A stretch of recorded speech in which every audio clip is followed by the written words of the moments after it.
She was the villain. She was the third person in the marriage. She needed to rehabilitate her image. You and your brother both directly asked your dad not to marry Camilla. Yes. Ce qui avait commencé comme une journée ordinaire à Londres a basculé. Pour une famille royale attachée à la prévisibilité et à la tradition, un événement inattendu a secoué le pays. Un message court et énigmatique est apparu sur le site officiel de la famille royale. Une annonce officielle sera faite à 18h. Aucun autre détail, aucune explication, aucune fuite. En quelques minutes, les rédactions britanniques étaient en émoi. Les téléphones sonnaient sans cesse. Les rédacteurs en chef donnaient des ordres à la volée. Et pour la première fois même, les correspondants royaux les plus aguerris, ceux qui sont généralement informés avant même que le palais ne fasse la moindre annonce, étaient tenus dans l'ignorance la plus totale. À 6h précises, des millions de personnes suivaient la retransmission en direct attendant l'apparition du roi Charles ou de la reine Camilla. Au lieu de cela, les écrans affichèrent les visages du prince et de la princesse de Galles, William et Kate, seuls dans ce qui ressemblait à un bureau ordinaire et non à une grande chambre royale. Point d'emblème de couronne, point de trompette, point de décor palatial, juste une détermination calme et sereine. William commença par des mots qui allaient bientôt faire la une de la presse mondiale. La monarchie n'est pas qu'un symbole, c'est une responsabilité. Cette phrase fit l'effet d'une bombe. Il ne s'agissait pas d'une rébellion, mais d'une réorientation, d'une déclaration sans équivoque. L'avenir de la couronne ne dépendrait pas de l'héritage. Kate enchaîna d'un ton calme mais ferme. Il ne s'agit pas de tradition, il s'agit de confiance. En quelques phrases, le couple a redéfini la signification de la royauté à l'ère moderne.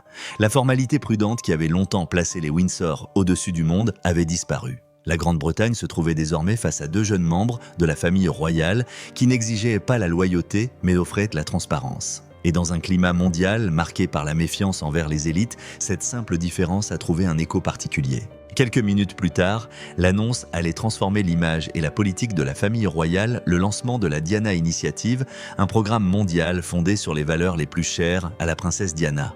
La bienveillance, l'honnêteté et l'action directe. Kate expliqua qu'il ne s'agissait pas d'une simple œuvre caritative royale de plus, mais d'une fondation permanente et indépendante axée sur les causes que Diana avait elle-même défendues, la santé mentale, les violences conjugales et la pauvreté, touchant les femmes et les enfants. Contrairement à la plupart des projets royaux, celui-ci n'était soumis à aucun contrôle du palais. Il était audacieux, direct et profondément personnel. En quelques heures, le monde entier a réagi. CNN a parlé d'une renaissance de la voix de Diana. Le Guardian a évoqué un tournant moral pour la monarchie. Sur les réseaux sociaux, les hashtags The Diana Initiative et Black the People's Queen sont devenus viraux à l'échelle mondiale. Pour la première fois depuis des années, l'histoire de la famille royale britannique n'était plus marquée par les scandales ou les divorces, mais par l'espoir incarné par une femme à la fois proche du peuple et digne de la royauté. En coulisses, l'ambiance était cependant bien moins festive. Selon des sources proches du palais, ni le roi Charles, ni la reine Camilla n'avaient été informés de l'ampleur de l'annonce de William et Kate. Un conseiller de haut rang aurait décrit le climat à Clarence House comme un choc glacial. Traditionnellement, toutes les initiatives royales passent par le bureau du monarque, mais celle-ci a été lancée indépendamment de lui. Charles, encore convalescent après des problèmes de santé qui l'avaient contraint à réduire ses activités, aurait été surpris, mais pas furieux. Des proches ont confié au Times que sa réaction relevait davantage d'une inquiétude discrète que d'une véritable indignation. Il respecte leur énergie, mais il craint qu'ils n'aient franchi une limite constitutionnelle. Camilla, en revanche, s'est montrée moins indulgente. Après des années passées à redorer son image publique suite à des décennies de polémiques, elle aurait perçu l'initiative Diana comme une réouverture de vieilles blessures et la résurgence d'un esprit qu'elle avait passé sa vie à tenter d'effacer. Pourtant, la réaction du public était impossible à ignorer. Des foules se sont rassemblées devant le palais de Kensington, déposant des fleurs, des messages et des banderoles proclamant « Diana vit toujours ». Partout dans le monde, des célébrités, des personnalités politiques et des militants ont exprimé leur soutien. Michelle Obama a salué la grâce et la clarté morale de Kate. Le secrétaire général de l'ONU a écrit « L'initiative Diana a le potentiel de redéfinir la philanthropie moderne ». C'était un moment rare où monarchie et militantisme se rencontraient et où le public y croyait. Pourtant, des analystes royaux ont averti que cette nouvelle orientation pourrait diviser l'institution de l'intérieur. William et Kate ont fait quelque chose d'inédit, a déclaré Nicholas Witchell, correspondant royal de la BBC. Ils se sont emparés du récit royal auparavant confié au palais et en sont devenus le sujet principal. C'est un pouvoir, mais aussi un danger.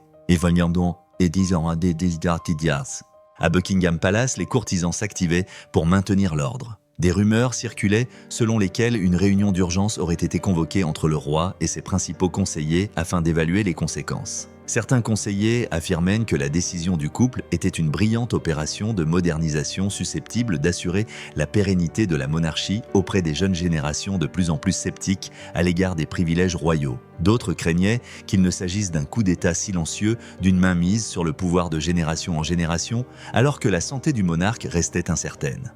Pour ne rien arranger, les propos de clôture de Williams laissaient entendre bien plus qu'un simple acte philanthropique, ce n'est que le début. Ces 6 mots ont provoqué une onde de choc dans toutes les rédactions du monde. En quelques minutes, Sky News les qualifiait de « déclaration de mission pour une nouvelle monarchie ». CNN a diffusé l'extrait en boucle demandant « La succession royale a-t-elle été modifiée dans les faits, sinon dans la loi ?» Parallèlement, la présence de Kate avait une force symbolique indéniable. Son assurance tranquille et son calme contrastaient fortement avec le formalisme froid, souvent associé à l'institution. Comme le soulignait un commentateur du Washington Post, Kate Middleton a accompli quelque chose d'extraordinaire, elle a humanisé la monarchie. Le soir même, l'attention mondiale avait transformé l'initiative Diana en un véritable phénomène. Les dons affluaient, le site web fut saturé par le nombre de visiteurs. Même le prince Harry de Californie publia un court message la qualifiant de « l'héritage de sa mère en action », une formule qui ajoutait à la fois de chaleur et de suspense à cette histoire qui se déroulait.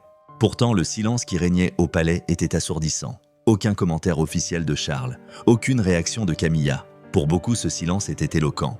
Car il ne s'agissait pas d'une simple annonce royale, mais d'un bouleversement majeur de l'équilibre des pouvoirs. Pour la première fois dans l'histoire moderne, les héritiers émergeaient de l'ombre du trône, non par rébellion, mais par une évolution naturelle. Et qu'il s'agisse d'un acte de compassion ou d'un calcul, une vérité était désormais indéniable. L'avenir de la monarchie britannique avait déjà commencé et il portait le visage de William et Kate. L'annonce n'a duré que quelques minutes, mais son impact fut mondial et irrésistible. Du jour au lendemain, l'initiative Diana s'est transformée en un véritable mouvement. En 24 heures, plus de 2 millions de personnes avaient visité le site officiel. En 3 jours, des organisations caritatives de l'Australie au Canada avaient proposé leur soutien. Des journaux autrefois critiques envers la monarchie publiaient désormais des éditoriaux élogieux sur sa renaissance morale. Et au cœur de tout cela se trouvait Catherine, princesse de Galles, la stratège discrète qui venait de métamorphoser le pouvoir royal. Ce qui rendait l'initiative Diana si révolutionnaire, ce n'était pas seulement son nom, mais sa méthode. Pendant des décennies, l'action caritative de la famille royale s'était limitée aux apparences et aux démonstrations de soutien, séances photos et discours polis devant les caméras. Mais le projet de Kate était radicalement différent.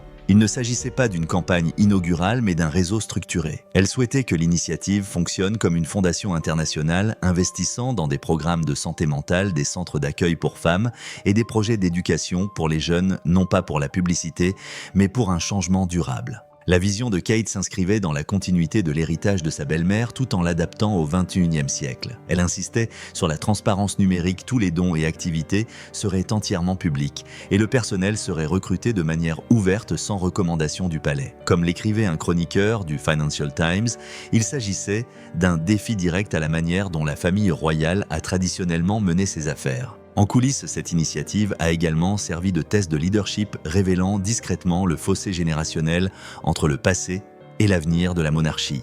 L'entourage de William et Kate, composé en grande partie de jeunes conseillers issus du secteur social, voyait dans ce projet un outil de réforme. Ce n'est pas qu'une simple œuvre de charité. Cela prouve que la monarchie peut évoluer, a déclaré un conseiller au Guardian. Ils transforment leurs devoirs royaux en engagement social. Entre-temps, le roi Charles fut pris au dépourvu. Des rapports ultérieurs révélèrent qu'il n'avait été informé que d'un vague partenariat humanitaire et non d'une véritable fondation internationale portant le nom de Diana. Pour lui, il ne s'agissait pas d'une rébellion mais de quelque chose de plus subtil, un repositionnement de l'influence royale, une initiative qu'il n'avait pas autorisée. Selon des sources proches du Times, Charles a convoqué ses principaux conseillers le soir même. « Il faut clarifier la situation », a-t-il déclaré. La monarchie ne peut pas se faire concurrence à elle-même. Son ton était calme, mais ses paroles trahissaient une inquiétude palpable. La reine Camilla, assise à ses côtés, se montra moins diplomate. « Encore Diana », aurait-elle murmuré. « N'en avons-nous pas assez fait le deuil ?»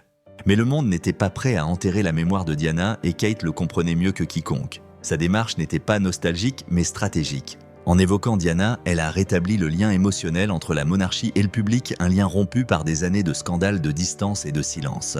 Ce faisant, elle a redonné toute sa place à la monarchie. Les réactions internationales n'ont pas tardé. Le New York Times a qualifié le projet de Kate de chef-d'œuvre de soft power moderne. La télévision française l'a surnommée « la reine du peuple ». Même le président Joe Biden a évoqué l'initiative lors d'une conférence de presse sur l'aide au développement international, saluant le modèle britannique de leadership empreint de compassion. À une époque marquée par la désillusion et la méfiance, le projet a trouvé un écho bien au-delà des frontières britanniques. Mais au sein de la famille royale, ce même succès a engendré des tensions. Le pouvoir de Kate ne tenait pas à ses titres, a confié une source proche du palais à Vanity Fair. Il tenait à ses relations et c'est ce qui les effraie. Les courtisans craignaient que son influence grandissante n'éclipse à la fois le roi et la reine consorte, tout comme la popularité de Diana avait éclipsé celle de Charles dans les années 1980.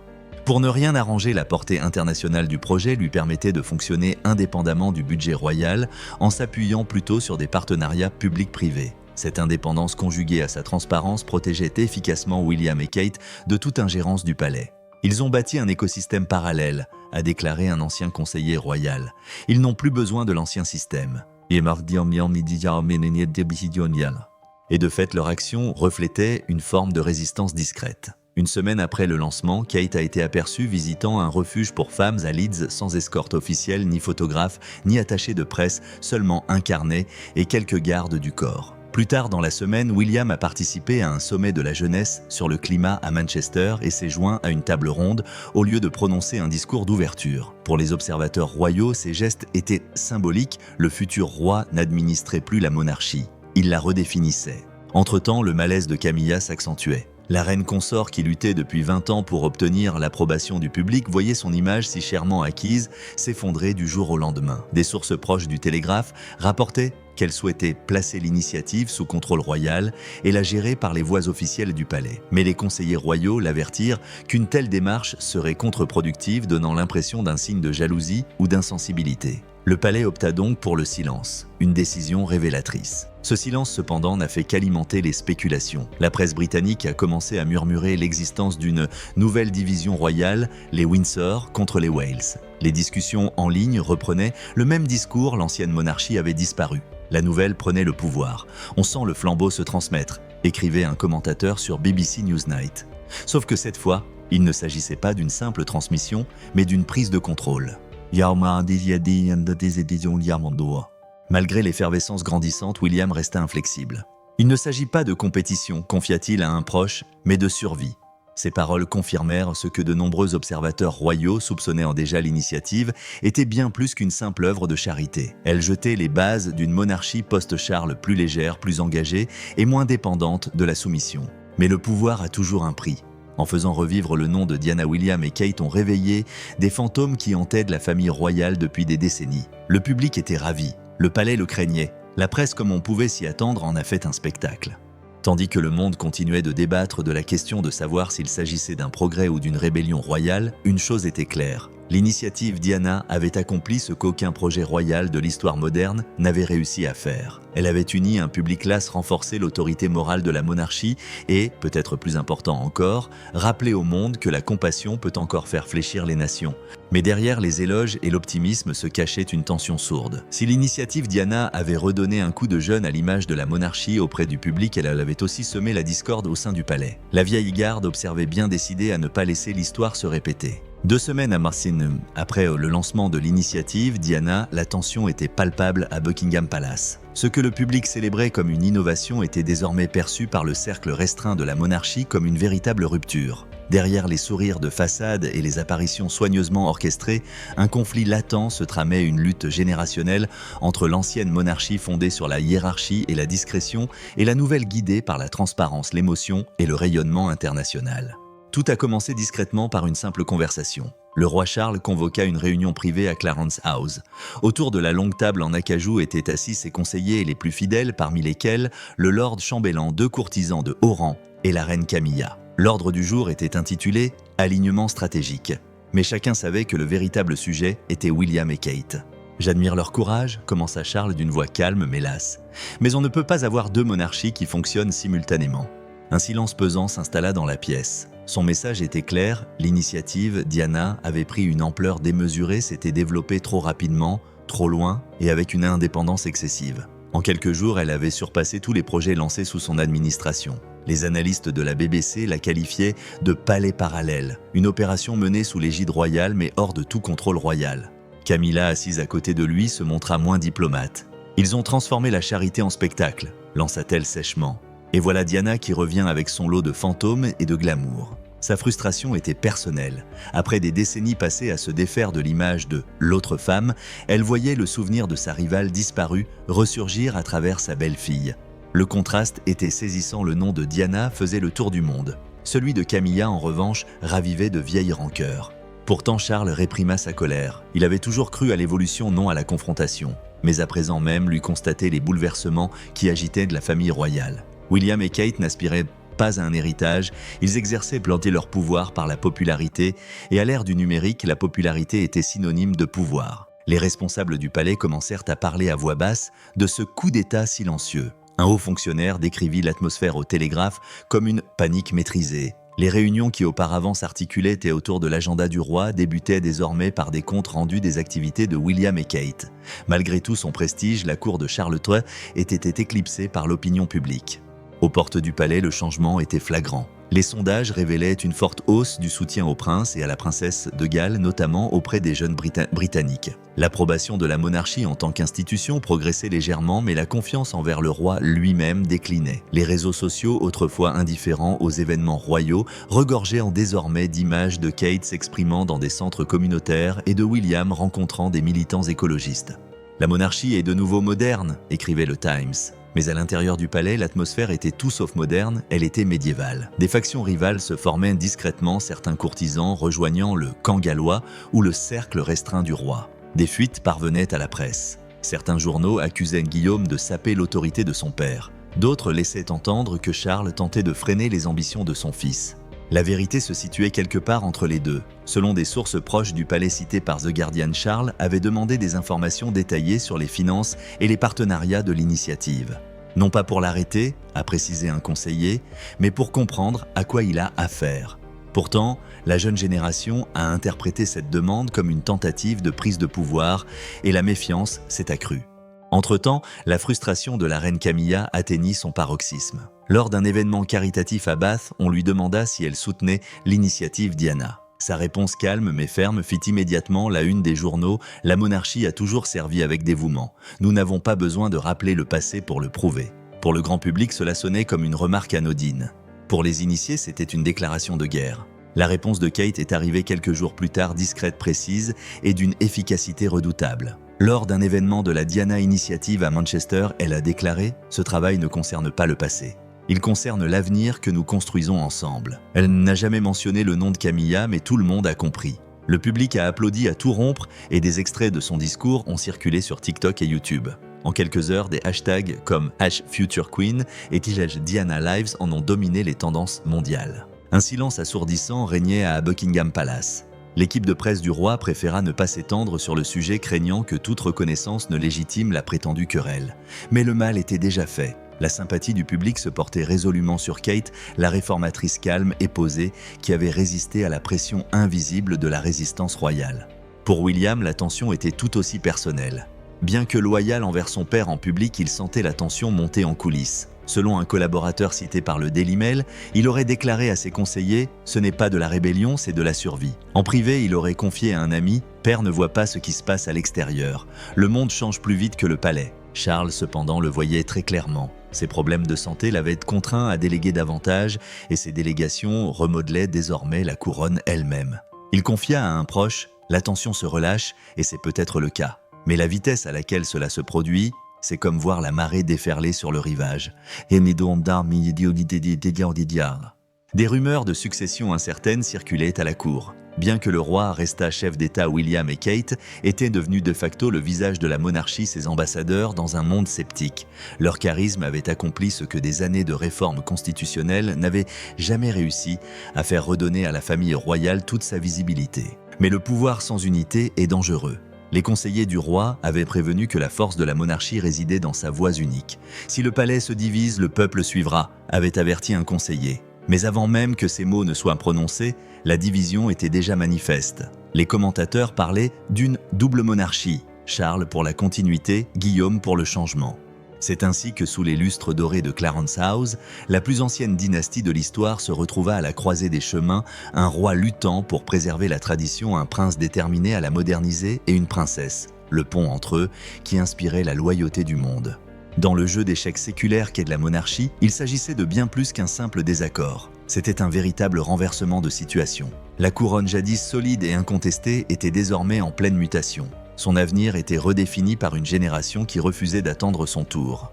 Pendant un bref instant, l'initiative Diana avait unifié le récit royal fracturé, offrant une vision d'unité, de compassion et de sens. Mais en quelques semaines, ce fragile calme vola en éclats. L'étincelle ne vint pas de Buckingham Palace mais d'outre-Atlantique, où le prince Harry, désormais en Californie, loua publiquement le projet. Sa remarque censée témoigner de son soutien déclencha une vive polémique qui raviva l'une des blessures les plus profondes de la monarchie, la rupture entre deux frères qui, enfants, avaient accompagné leur mère lors de son dernier voyage. « L'héritage de ma mère en action », a déclaré Harry lors d'une interview télévisée, la voix ferme, émue et sincère. C'est ce qu'elle a toujours souhaité, que son œuvre perdure non seulement comme un souvenir, mais comme un mouvement. La citation est devenue virale en quelques heures. Le Washington Post l'a qualifiée de « tendance tant attendue par la Grande-Bretagne ». CNN y a vu une lueur d'espoir pour la réconciliation. Mais à Kensington Palace, la réaction fut bien plus complexe. Les conseillers de William s'efforcèrent de trouver une réponse. Le prince de Galles devait-il remercier publiquement son frère ou garder le silence ? Finalement, ils optèrent pour le silence, mais non sans que des rumeurs aient circulé selon lesquelles William se serait senti déconcerté par ce geste. Les deux frères ne s'étaient pas parlé directement depuis des mois et la remarque spontanée de Harry, aussi bien intentionnée fut-elle, fut perçue par les initiés comme une trahison. « Il est de bonne volonté », confia un conseiller royal au Times, mais à chaque fois qu'il prend la parole, il rallume une allumette. « Il y a Quelques jours plus tard, une fuite confirma ce que beaucoup soupçonnèrent déjà. Les frères eurent une vive conversation téléphonique peu après la diffusion. William aurait dit à Harry « Tu ne peux pas t'immiscer comme ça maintenant, tu as quitté le système, ne le réécris pas ». Harry de son côté accusa son frère de vouloir s'approprier la mémoire de leur mère. La conversation s'interrompit brusquement. Le public n'a vu que des bribes d'informations, mais les médias ont comblé les lacunes. Les tabloïds ont présenté l'affaire comme une nouvelle querelle royale. Les experts se sont demandé si l'initiative Diana avait uni ou divisé la famille. Un commentateur de la BBC a résumé la situation sans embâge, c'est du Shakespeare bis des frères divisés par le fantôme de leur mère. L'ironie tragique, bien sûr, était que les deux hommes désiraient la même chose, honorer la mémoire de Diana. Mais leurs visions étaient diamétralement opposées. William y voyait une continuité, un moyen d'intégrer la compassion à la couronne. Harry, lui, y voyait une libération, un moyen d'affranchir cette compassion de la bureaucratie royale. Diana appartenait au peuple, a déclaré Harry dans une autre interview, pas au palais. Ces mots ont touché une corde sensible. En Grande-Bretagne, ils ont été perçus comme un acte de défiance. Aux États-Unis, ils ont résonné juste. Et pour William, qui avait soigneusement bâti l'initiative Diana comme un pont entre devoir et émotion, c'était comme si son frère avait transformé ce pont en une faille. En coulisses, les conseillers s'efforçaient désespérément de limiter les dégâts. Mais comme c'est souvent le cas lors des tragédies royales, le silence n'a fait qu'alimenter les spéculations. Les médias britanniques et américains ont commencé à opposer les frères William, l'héritier dévoué, contre Harry, le rebelle passionné. Les réseaux sociaux se sont enflammés, inondés de hashtags contradictoires « Nally Team William » et « Clark Team Harry ». Pour une famille obsédée par l'unité, cette guerre intestine numérique a été dévastatrice. À l'intérieur du palais, le roi Charles observait la scène avec une angoisse silencieuse. « Ce sont tous deux mes fils », confia-t-il à un proche comme le rapportait le Guardian. Mais ils vivent avec deux vérités incompatibles. Pour le roi, cette querelle n'était pas seulement personnelle, elle était existentielle, elle menaçait de faire voler en éclats les fondements même de la monarchie qu'il avait défendue toute sa vie. Même la reine Camilla, d'ordinaire si prudente, ne put dissimuler sa frustration. « C'est comme avec Diana », aurait-elle soupiré lors d'un dîner privé selon des sources royales. L'ombre de cette femme plane toujours sur notre famille. Ces mots, bien que jamais destinés à être rendus publics, révélaient une cruelle vérité. La présence de Diana demeurait à la fois la plus grande force et le plus grand fardeau de la monarchie. Alors que les tensions s'intensifiaient, les approches contrastées des frères face à l'attention médiatique devinrent de plus en plus évidente. William garda un silence digne privilégiant le devoir public à la confidence. Harry en revanche misait sur la transparence, participant à des émissions de télévision et des podcasts américains pour parler de pardon, de paternité et d'avenir. La guérison, disait-il, exige de l'honnêteté. Pourtant, chaque tentative d'honnêteté semblait rouvrir la plaie. Même Meghan Markle, jadis vilipendée par la presse britannique, a refait surface dans les médias. Elle a salué l'initiative Diana lors d'une interview podcast, la qualifiant de « magnifique rappel de la compassion telle qu'elle devrait être ». Ces propos ont ravivé un ressentiment latent chez les fidèles de la famille royale. Elle n'est plus là, a écrit un chroniqueur du Daily Mail, mais elle veut encore influencer le récit. À la fin du printemps, la distance émotionnelle entre les frères s'était muée en distance géographique. William était absorbé par ses obligations royales au Royaume-Uni tandis que Harry effectuait des visites surprises en Afrique pour ses propres œuvres caritatives. Les tabloïds présentaient ses voyages comme des missions rivales, deux princes de monde. Même les gestes les plus simples, Harry plantant un arbre, William visitant un centre de jeunesse, devenaient matière à comparaison. Et pourtant, sous toute cette agitation se cachait une profonde humanité. Tous deux vivaient encore dans l'ombre du deuil. Pour William, chaque discours public concernant sa mère était mesuré et apprêté. Pour Harry, chaque remarque était brute et sans filtre. « Nous vivons notre deuil différemment », a dit d'un jour Harry. « Mais nous pleurons la même personne. » Pourtant, le mal était déjà fait. Lorsque des journalistes ont demandé si Harry participerait au prochain sommet de la Diana Initiative, son porte-parole a donné une réponse diplomatique et évasive. Ses priorités sont sa famille et la poursuite de son travail humanitaire. Dans le langage officiel du palais, le message était clair, il n'y serait pas. Au palais de Kensington, Kate persévéra. Elle comprenait la douleur mais refusa de laisser le projet échouer. « Cela ne doit pas se transformer en querelle », dit-elle au personnel. « Cela doit rester une affaire personnelle. » Ceux qui l'ont côtoyée en coulisses décrivaient une femme qui alliait empathie et détermination sans faille déchirée entre l'héritage de ses deux frères, mais résolue à honorer les deux. Pendant ce temps, le monde entier observait la maison de Windsor, redevenue le reflet de l'époque moderne, une famille tiraillée entre devoir et identité, héritage et renouveau. À chaque titre évoquant le progrès succédait un autre emprunt de souffrance. Diana l'avait si bien dit à bien des égards, « Nous étions trois dans ce mariage ». Des décennies plus tard, cette phrase avait pris un tout autre sens. Désormais, la monarchie ne comptait plus que trois figures, Charles William, et le souvenir d'une femme dont l'esprit perdurait. Et tandis que les paroles de Harry résonnaient outre-Atlantique, une question restait sans réponse. La monarchie pourrait-elle jamais se guérir tant que les frères resteraient divisés? Cette fois non pas par un scandale, mais par l'amour qui les unissait autrefois. Tandis que la querelle entre William et Harry captivait le monde entier, une bataille plus discrète et stratégique se déroulait en coulisses, non par des déclarations publiques, mais par l'assurance, l'image et l'influence. Ce sont les femmes de la famille royale, Camilla, Kate et Meghan, qui se trouvaient désormais au cœur d'un triangle de pouvoir façonnant l'avenir de la couronne. À première vue, chaque apparition royale semblait sereine. Sourires aux photographes, gestes synchronisés, la perfection impeccable de la monarchie s'affichait. Mais les initiés savaient de la vérité. La tension réelle était invisible, perceptible dans la couverture médiatique, les réactions sur les réseaux sociaux et l'opinion publique. La reine Camilla avait œuvré pendant des décennies pour se transformer d'une figure vilipendée en une épouse respectée. Elle avait enduré les humiliations des tabloïds, soutenu Charles lors des scandales et s'était révélée être le pilier d'une monarchie vieillissante.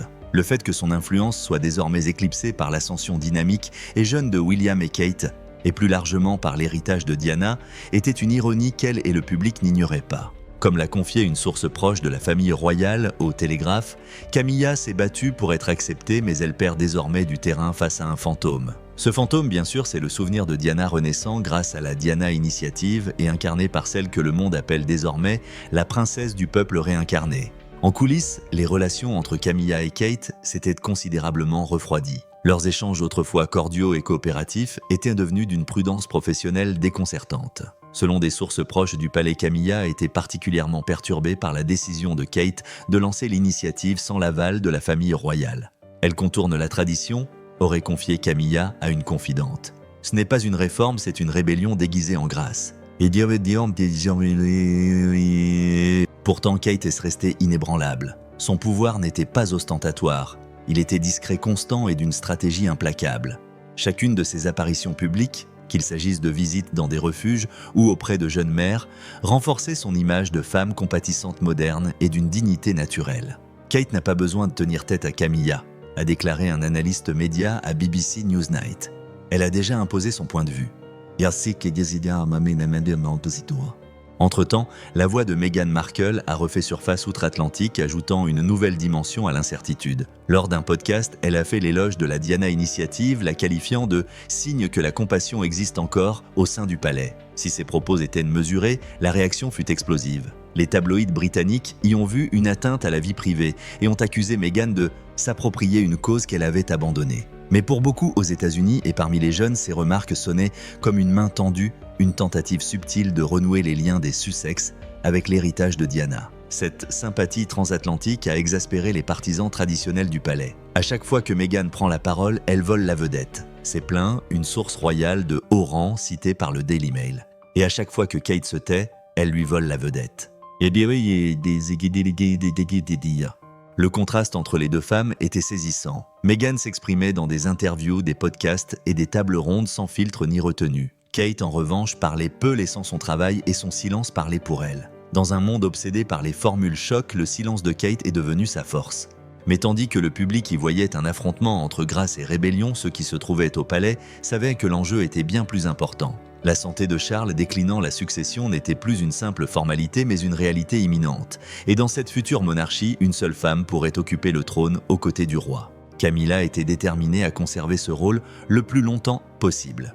Elle a attendu la couronne toute sa vie, a déclaré l'historien royal Robert Hardman dans une récente émission spéciale de la BBC.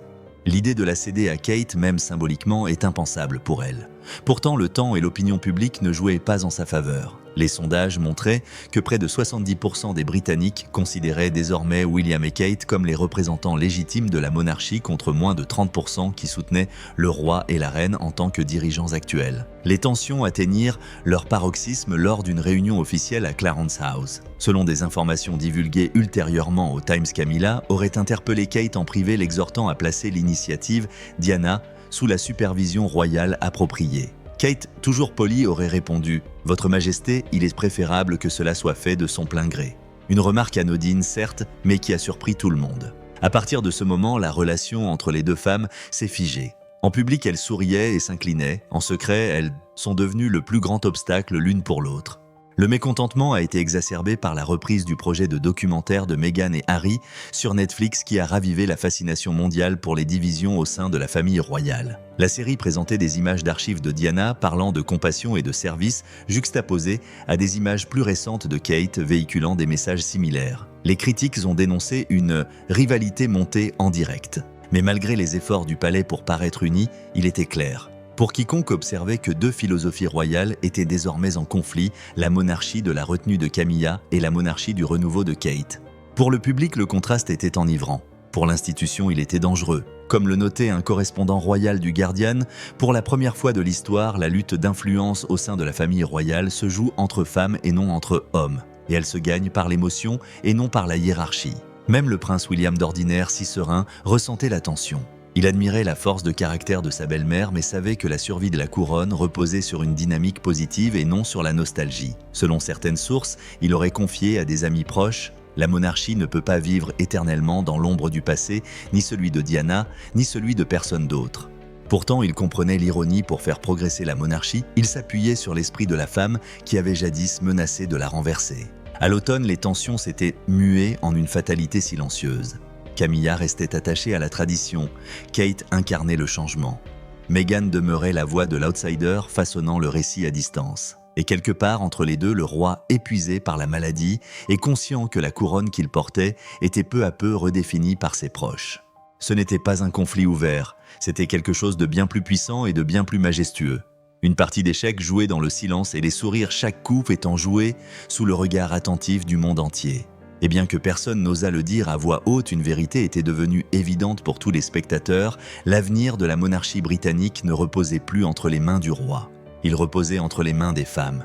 À la fin de cette année tumultueuse, il était clair que la monarchie britannique avait franchi un point de non-retour. L'ancienne institution jadis prospère grâce au secret et au formalisme se réécrivait désormais sous nos yeux. Son destin était déterminé non par des décrets ou des cérémonies, mais par la personnalité, les convictions et la perception. Le roi Charles occupait toujours le trône, mais l'attention du public était fermement tournée vers le couple qui allait lui succéder. Et bien que William et Kate n'aient fait aucune tentative manifeste de prise de pouvoir, chaque acte, chaque parole, chaque silence portait le poids du destin. Alors que la santé de Charles se détériorait, le personnel du palais commença discrètement à transférer des responsabilités au prince et à la princesse de Galles. Cela ne fut jamais annoncé officiellement, mais cela allait de soi. William présida davantage de conseils royaux, représenta la couronne aux réunions du Commonwealth et approuva même les décisions importantes concernant le personnel de la famille royale. Parallèlement, Kate devint le visage le plus visible et le plus aimé de la monarchie. Son calme lors des engagements officiels contrastait